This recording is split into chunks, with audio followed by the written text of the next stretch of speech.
ito ay rated SPG. Striktong patnubay at gabay ng magulang ang kailangan. Maaaring may masiselang tema, lengguwahe, karahasan, sexual, horror o droga na hindi angkop sa mga bata. So guys, dahil nga sa laki ng utang nito ni Belen sa mga tao at sa kanyang pagkakasino, napilitan nga itong si Farah na gumawa ng eksena kung saan ipapadukot nga niya itong si Cheska at hihingi sila ng 5 milyong piso mula nga dito kay Darius.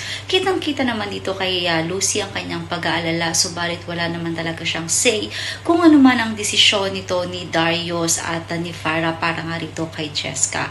Nalulungkot nga itong si Lucy dahil hindi siya makagawa ng paraan para sa kanyang anak at ngayon ay magkalapit na nga daw sila ay parang ang layo-layo pa at ganito pa ang nangyayari. Samantala napapansin naman ang kaibigan nga nito na may kausap si Farah na tila ba nagsususpecha ito na may something sa pagkakadukot nga dito kay Cheska.